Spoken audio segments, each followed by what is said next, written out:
Hey guys, welcome back to the farm. Thanks as always for joining us. I got a question for you guys today. How are you feeling about the future of the food industry in our country?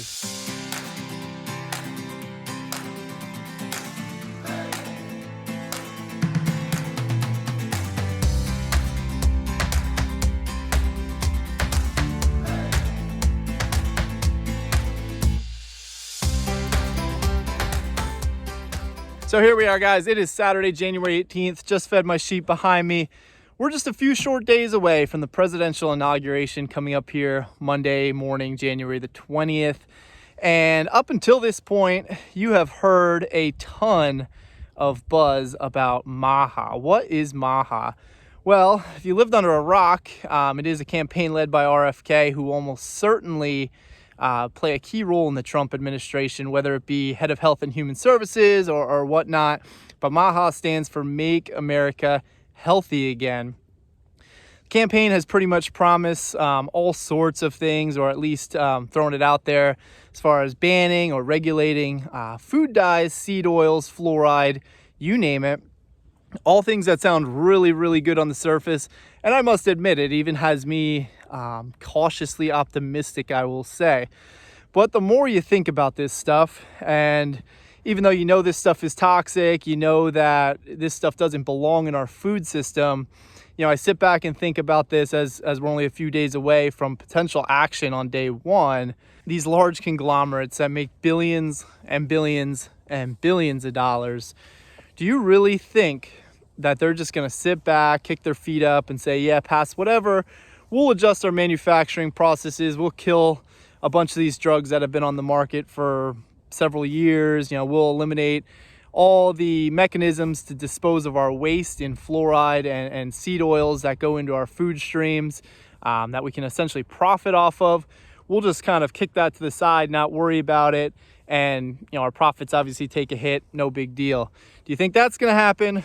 Or do you think the war on food is really just beginning? So I really do hate to sound so grim, so negative toward this conversation, but I am a little bit doubtful. These corporations over history have proven to prioritize profits over human health, over what's best for humanity. I'm not going to stand here today, guys, and tell you that they don't have a right to a profit. Obviously, capitalism and innovation, that's what has made this world tick and progressed to the society that we have right now. It's led us to a lot of the technological advances that we have. So, of course, these companies should go out there and try to make money. But when it comes at the expense of human health, obviously something has to be done.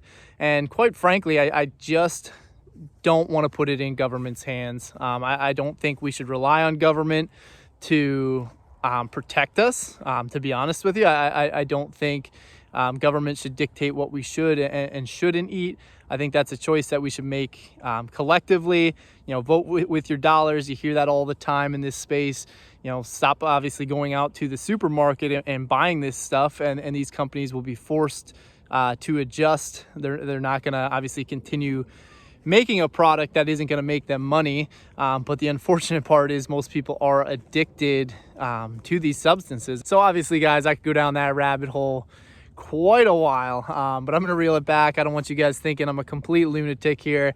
More so just want to hear your guys' thoughts on, are we going to do a 180? Is this going to get worse? Are we going to fall somewhere in between?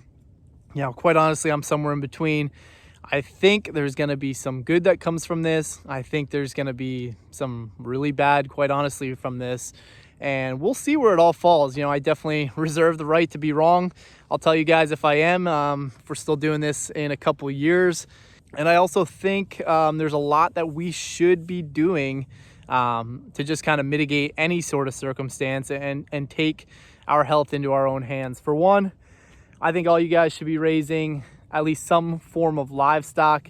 Understandably, not everybody's going to have pasture like this and be able to raise sheep, but chickens at the very least, maybe not almost everybody, but I would say a large percentage of Americans can be raising chickens. So would highly encourage you guys to start there. And if you can't even start with chickens, start with a garden. Start small. Any bit of food that you're producing on your property, you know 100% what's going into it. It takes the trust factor out of it. You don't have to trust anybody if you're producing your own things, because you know what goes into that product. You know it's going to be probably the highest quality you can possibly get because it's going to be so fresh.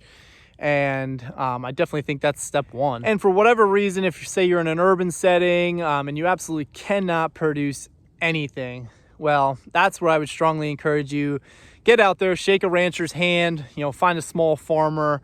They're everywhere, guys. Believe it or not, they are everywhere. Even if you're in the city, I guarantee you can find somebody producing, whether it be like rooftop produce or just outside the city limits. I guarantee you there's a small farmer out there.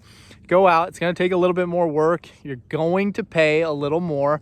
This is what most people won't understand because they're so accustomed to commercially raised product, but you're going to pay more. That's just the price you pay for health.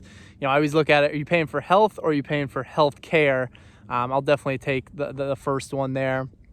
But go out, find food locally. The more you can cut out the grocery store, the better you're going to be, period. End of story. I don't even think you can argue that question. And I'm not going to stand here today and tell you we don't go to the grocery store, because of course we do. We were just at the grocery store this week. There's some things that we simply can't produce here. We're working full-time jobs. Obviously we have kiddos running around.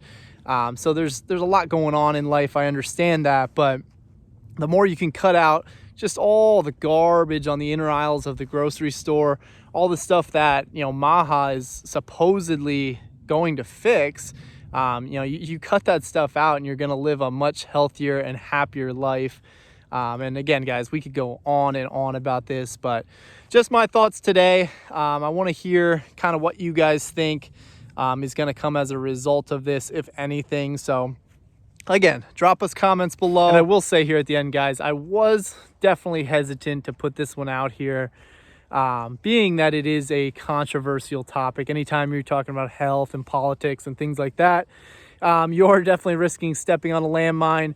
We typically will keep things light around here, just showing you the progress on the farm, showing you the sheep, showing you the pigs, showing you family and things that we're doing here. Keeping it fun, hopefully being a little educational for you. But definitely a topic that I'm passionate about. And, the whole reason we have started this to begin with is to live a healthy life, to provide the highest quality food that we possibly can for our family. So it's definitely something that I care about. It's something that I really, I say I'm cautiously optimistic, but I'm very hopeful, guys. I really hope that the steps kind of head in the right direction. As much as I don't think there should really be bans on anything, to see the use of seed oils, which is an industrial waste product, to see something like that banned would be exponentially positive for our society. So we'll see, guys. Again, drop us a comment, drop us your thoughts. If you don't agree with me, that's fine. Let us know, and we'll definitely respect your opinion as well. But we'll see kind of what happens here in the next couple of years. And as always, guys, hopefully we helped you out a little bit today. Hopefully we got your gears turning. Drop us some questions, comments. Hit that like button, hit that subscribe button. We'll be with you soon. We're still waiting on a lamb. Coco, I don't know what she's doing. Of course, we are going to get a snowstorm here tomorrow, looking at about 4 to 6, maybe even up to 8 inches. My money, she lambs then. Go figure. So, and then, oh yeah, it's going to be -1 is the low on Monday, -4 on Tuesday. So a lot of good weather coming up for us. Until then, guys, take care.